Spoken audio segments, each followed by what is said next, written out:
Bonjour, bienvenue à toutes et à tous sur Cocotte TV. Aujourd'hui, nouvel atelier avec notre partenaire LDLC. Aujourd'hui, nous allons vous montrer comment monter une configuration de type silencieuse. Alors pour cela, rien de plus simple, il suffit de monter un PC, mais de sélectionner des composants un petit peu spécifiques qui permettent d'abaisser le niveau sonore. Pour cela, nous avons sélectionné un boîtier LDLC QT01 qui propose une isolation en interne, mais aussi un Rhéobus afin de gérer très facilement la vitesse de rotation des différents ventilateurs. Nous avons également sélectionné une alimentation LDLC de type fanless qui propose 520 watts de puissance ou encore un radiateur plutôt réputé pour son silence de fonctionnement. On vous propose le montage, c'est tout de suite, c'est maintenant, c'est sur Cocotte TV.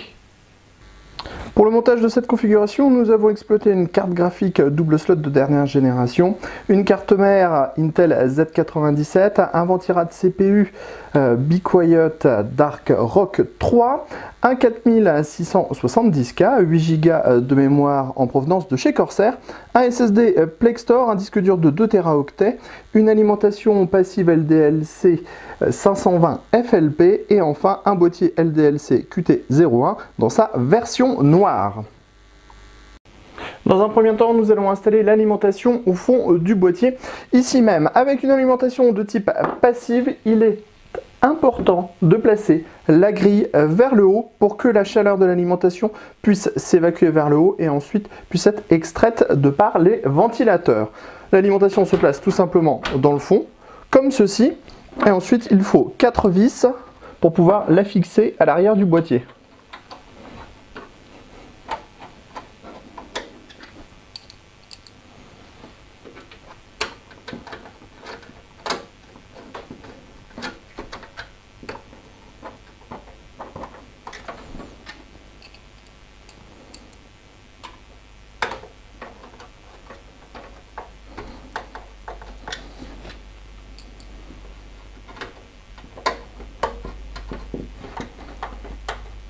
L'opération est donc rapidement réalisée. Avant de passer au montage de la carte mère, nous avons réalisé deux opérations extrêmement importantes qui vont vous faciliter la vie. Nous avons déjà passé le câble pour alimenter la carte mère au niveau du CPU avec le câble qui ressort par le passage et surtout nous avons installé la backplate de la carte mère, ce qui vous évitera de devoir tout démonter pour la réinstaller une fois que vous serez aperçu que vous l'avez oublié. Il ne reste maintenant plus qu'à prendre la carte mère, la positionner, brancher le câble CPU,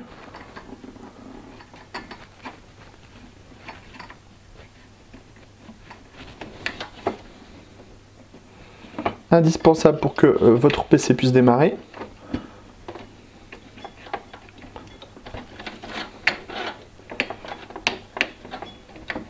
Et ensuite, on vient glisser la carte mère dans son logement. On la passe au niveau au départ de la carte mère dans la backplate. On vérifie bien que tout ressorte comme il faut à l'arrière. On la positionne pour que les trous aillent bien avec les plots. Et ensuite, vous vous armez d'un tournevis et vous fixez la première vis du centre. Ce qui vous permettra, si vous avez un très léger décalage avec les autres trous, de pouvoir tourner légèrement en fait la carte mère pour pouvoir ajuster au mieux les autres vis. Vous voyez, comme ça, toutes les autres vis sont bien adaptées. Et vous montez les 9 autres vis nécessaires à la fixation de la carte mère. Une fois toutes les vis de la carte mère en place, nous pouvons installer la carte graphique. On repère le slot qui correspond au slot du boîtier. On retire les vis à main.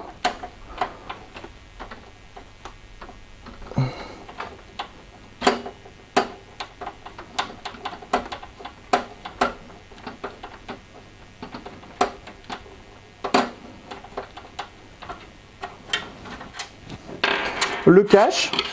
On répète l'opération pour le second slot si on a une carte graphique avec 2 slots. On prend ensuite la carte graphique, on repère le port PCI Express qui va rentrer dans le port PCI Express de la carte mère. On glisse la carte dans les 2 slots et on pousse la carte graphique dans son slot PCI Express. La carte graphique est maintenue de base par le port PCI Express. Ensuite, on remet les 2 vis à main pour sécuriser la fixation de la carte. On vous conseille malgré tout de serrer les vis à main au tournevis pour une fixation de meilleure qualité.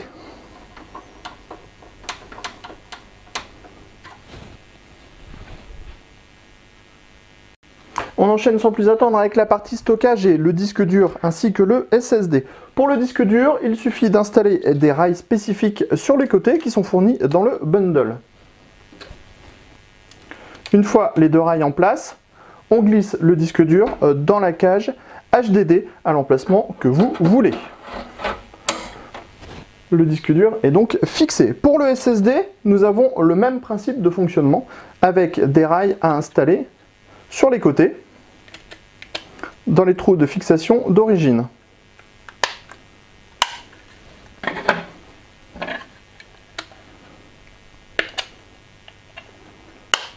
Ensuite, on retourne le boîtier et on insère le SSD dans la cage dédiée à l'arrière. Vous remarquerez à l'arrière que l'organisation des câbles a déjà débuté. De base, le boîtier est livré avec une veine centrale ici qui passe au-dessus les caches en caoutchouc. Nous avons relié les différents câbles nécessaires pour la gestion de la ventilation par exemple, ou encore notre câble 8 pins CPU ici même. Nous allons ensuite passer tous les autres câbles à l'arrière du plateau de la carte mère au maximum de la capacité possible au niveau de ce plateau pour qu'on ait le moins de câbles qui soient à l'intérieur du boîtier. Pourquoi? Parce que les câbles empêchent tout simplement l'air de passer correctement à l'intérieur du boîtier et donc cela a une influence sur les performances de refroidissement. Reste maintenant le câblage de tous les composants et tous les éléments de cette machine, probablement la partie la plus longue et la plus compliquée. L'astuce du chef, c'est d'abord de repérer tous les câbles dont vous avez besoin, de savoir où ils se branchent, mais aussi, durant le montage, de faire très attention aux dispositifs pour le cable management qui vont avoir tendance, avec les gros câbles, à se retirer de leurs emplacements. On commence avec le câble ATX. Donc, on a repéré avant l'endroit où il se branchait. On vient ensuite passer le dispositif, le cordon, dans son passage dans le bas. On tient le dispositif en caoutchouc pour que ce dernier ne s'arrache pas. Ensuite, on va pouvoir retourner le boîtier, sélectionner l'endroit où va s'installer le câble, c'est-à-dire ici, maintenir le câble, le cache en place pendant le passage du câble ATX. Le câble ATX étant le plus gros, très souvent, il aura tendance à arracher les dispositifs de cable management. Si vous le tenez en place en même temps, cela ne posera pas de souci. Une fois le câble passé, on n'a plus qu'à le brancher sur la carte mère, comme ceci. Ensuite, on répète la même opération pour les autres câbles, comme par exemple la carte graphique. Pour la carte graphique, vous pourrez par exemple d'abord brancher les dispositifs sur la carte, comme ceci, et ensuite faire passer le câble dans le dispositif en caoutchouc du cable management, faire ressortir votre câble par le bas et le brancher à l'alimentation. Comme ceci. Il ne faudra pas oublier non plus de brancher tous les câbles qui permettent de gérer la carte mère comme le power on, le reset ou encore la diode HDD ou la diode de mise sous tension. Pour ceci, vous avez le manuel de votre carte mère qui vous explique où se branchent les câbles. Vous avez ensuite l'endroit, le nom du switch sur le petit connecteur, comme le power switch, la diode HDD dans le bas, le reset switch, et enfin la diode de mise sous tension. Vous aurez également des câbles de ce type à brancher pour l'USB ou encore pour l'USB 3.0. Il faudra aussi veiller à alimenter les disques durs. On prendra donc un câble de type SATA que l'on branchera comme ceci à l'arrière des disques durs.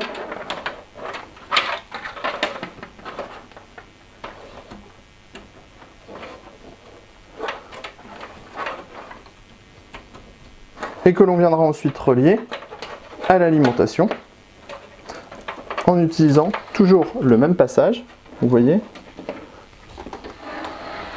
et on ressort à l'avant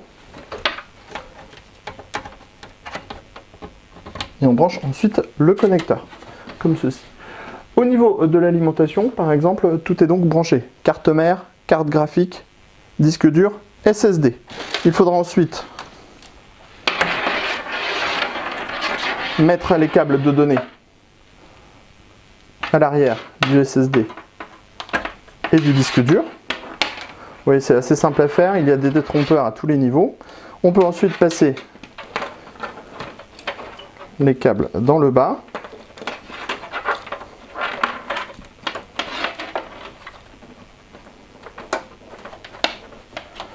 Les ressortir au niveau du même passage qu'on utilise depuis tout à l'heure.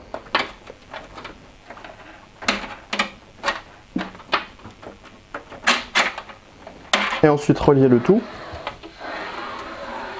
à la carte mère dans les emplacements adéquats.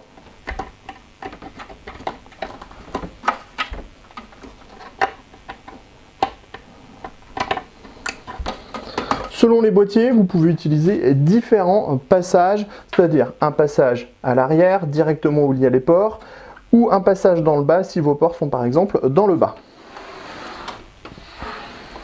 On le voit, l'avancement est presque complet. Tous nos câbles nécessaires à l'alimentation des différents composants sont installés. Maintenant que tout est alimenté, nous allons procéder au regroupement pour avoir un montage des plus propres. Pour cela, vous pouvez utiliser ou des scratchs, qui sont souvent livrés avec les alimentations, ou alors des colliers Serflex. Nous allons tout d'abord regrouper une partie des gros câbles dans le haut.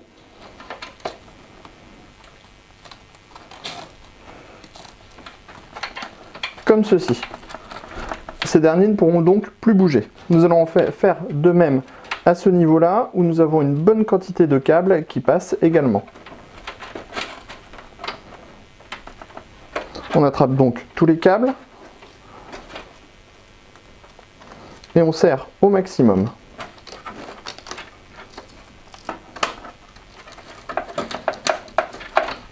On a donc déjà une première artère avec une bonne majorité des câbles qui passent ici. Attention toutefois à ne pas regrouper tous les câbles au même endroit, car il faudra pouvoir refermer la porte du boîtier. Nous allons ensuite installer ces câbles ensemble via un collier.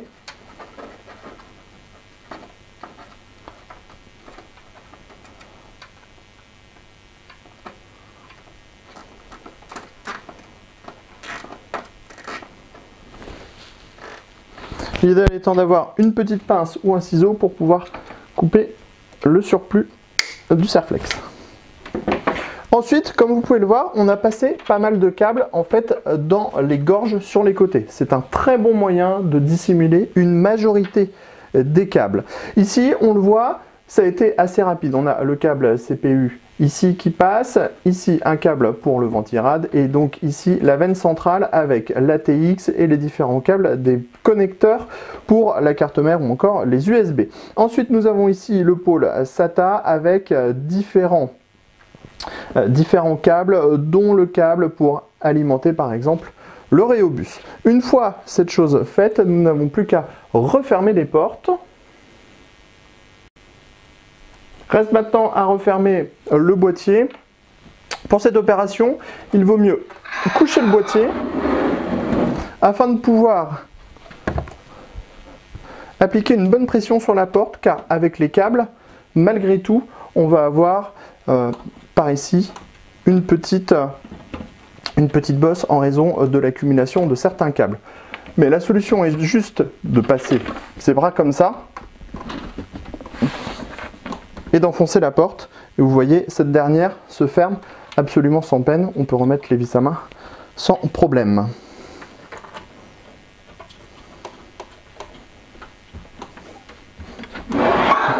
Une fois la porte de gauche installée, on a l'intérieur de notre boîtier.